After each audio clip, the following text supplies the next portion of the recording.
I'm 73 years old, and I'm about to tell you something that might upset you. Everything you think you know about getting older is completely wrong.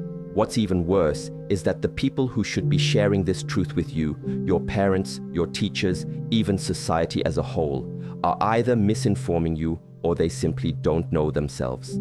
For the first 50 years of my life, I believed the very same untruths you likely do right now. I truly thought I had it all figured out. I had the career, the house, and the respect of my peers. However, at the age of 52, an event occurred that completely shattered everything I believed to be true. The discoveries I've made in the 21 years since then have profoundly changed my perspective on life, death, and everything in between. Before I delve into what exactly happened, there's something vital you need to understand. I'm not sharing this story to impress you or to make myself feel wise. I'm doing this because my own time is running short and there are critical truths you need to hear before it's too late. Not for me, but for you. When I was 52, I experienced what doctors refer to as a cardiac event, which is essentially a polite way of saying my heart made a serious attempt to end my life. I was in a meeting going over quarterly projections when, without warning, the entire room began to spin. The next thing I truly remember was waking up in a hospital bed, tubes attached to my arms, and seeing my wife weeping silently in the corner. The doctor informed me that I was lucky. Lucky? I had just stared my own mortality in the face, and they called it luck. But reflecting on it now, they were absolutely right.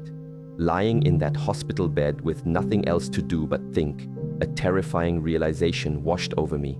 I had been living my entire life on autopilot. I wasn't genuinely alive. I was merely going through the motions, checking off tasks, constantly striving to meet everyone else's expectations without truly living my own life. This is the part that still haunts me.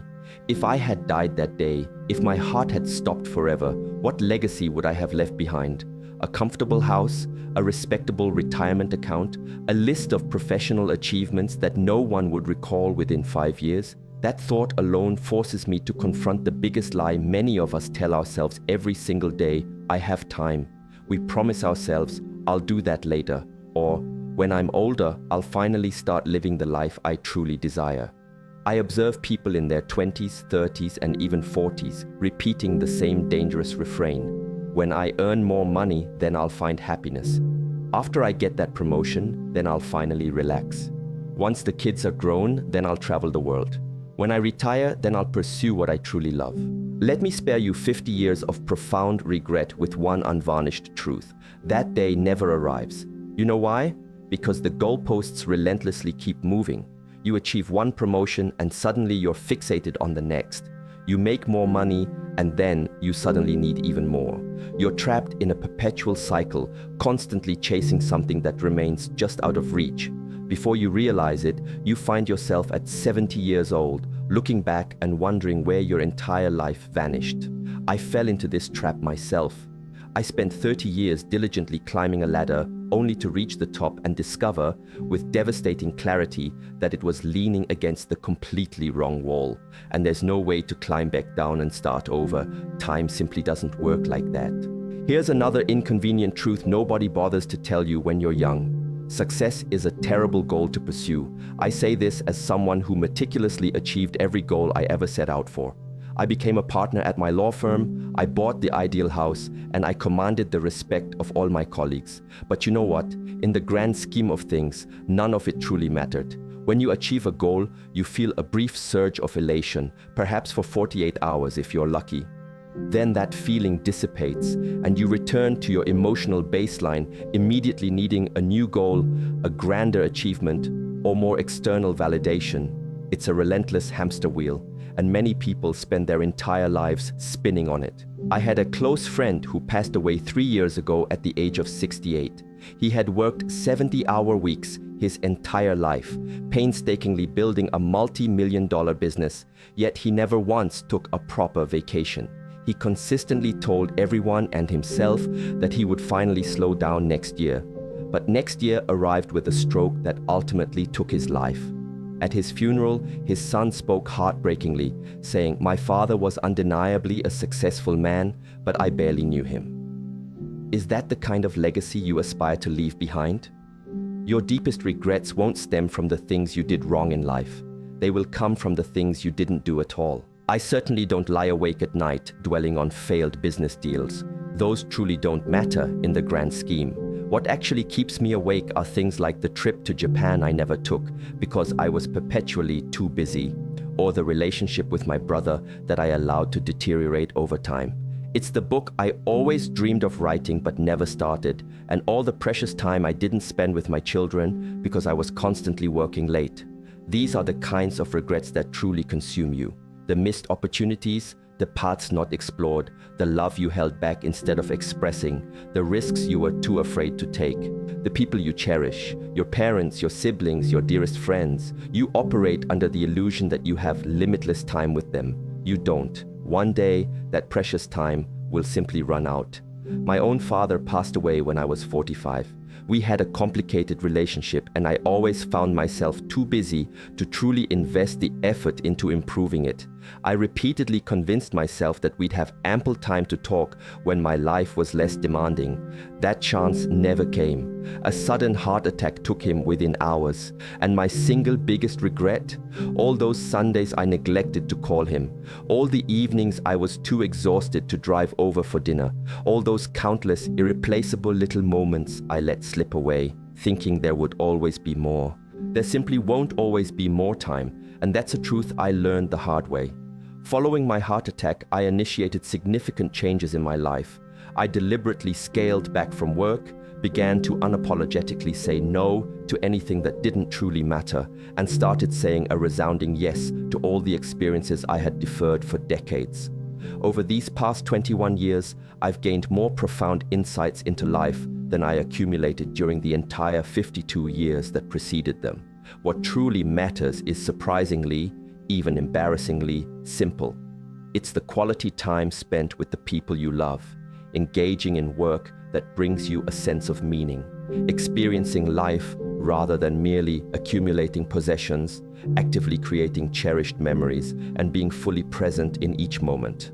I realize this might sound overly simplistic, and if I were your age, I probably would have rolled my eyes, thinking, sure, but I have bills to pay. And yes, you absolutely do. I'm not suggesting you abandon your job tomorrow. Instead, I'm imploring you not to sacrifice what truly matters for the sake of things that ultimately don't.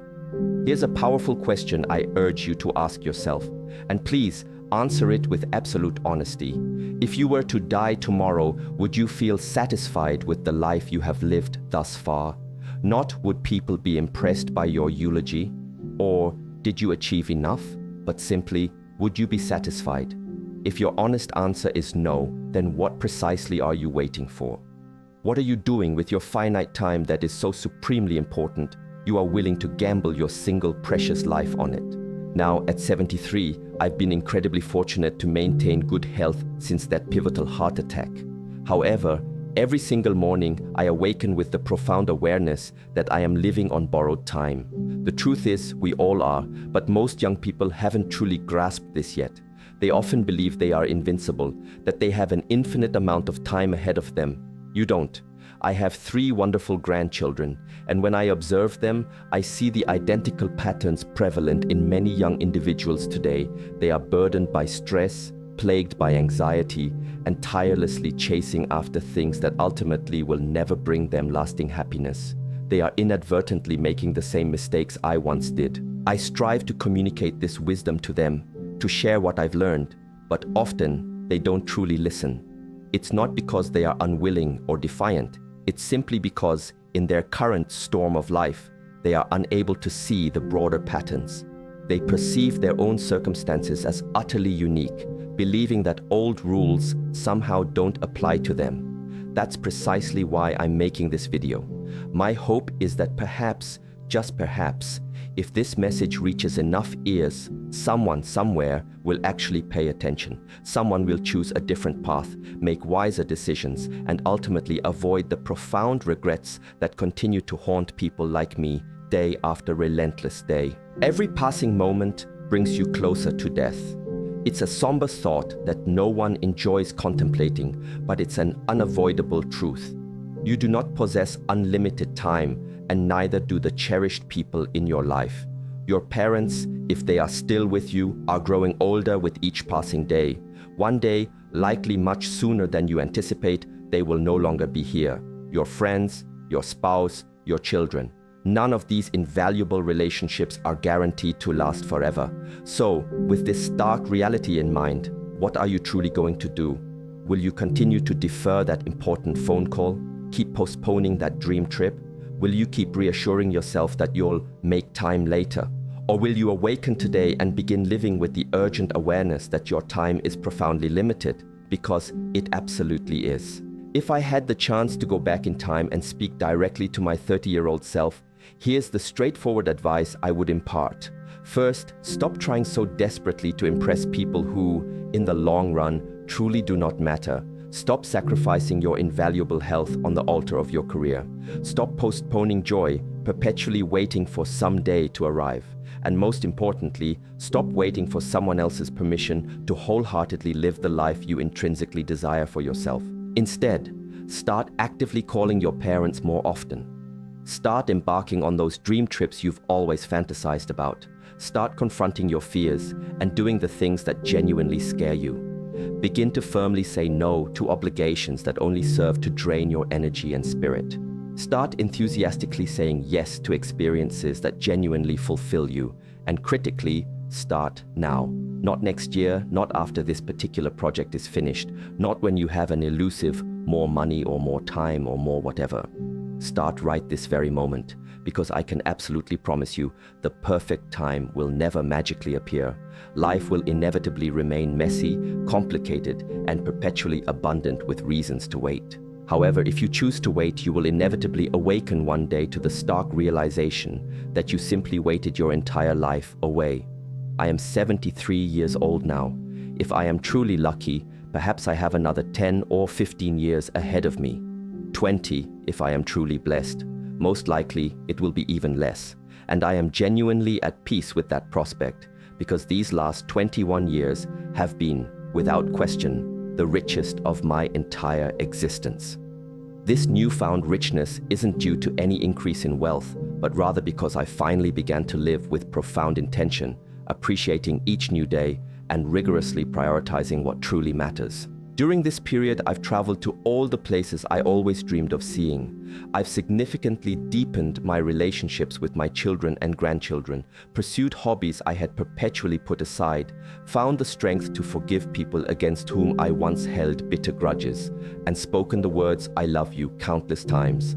I am unequivocally happier now at 73, with significantly less time remaining than I ever was at 30. When I foolishly believed I had all the time in the world. That, my friends, is the profound irony. When you truly comprehend that your time is finite, that's when you finally begin to genuinely live. You cease to waste precious moments, you stop postponing joy, and you start actively creating the right time for everything important. You have a crucial choice right now, today.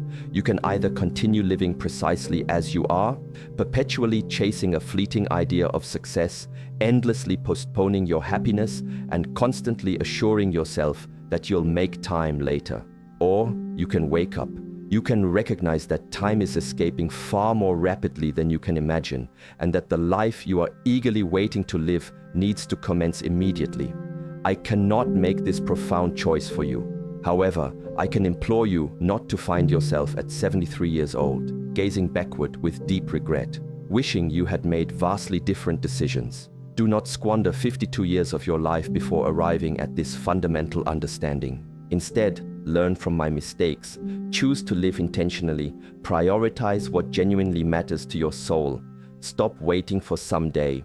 Someday is today, it always has been. If these words resonate deeply within you, consider sharing this message, reflect on it, and perhaps consider what you might choose to do differently from this moment forward. My hope is that these truths can help someone avoid the regrets I carry.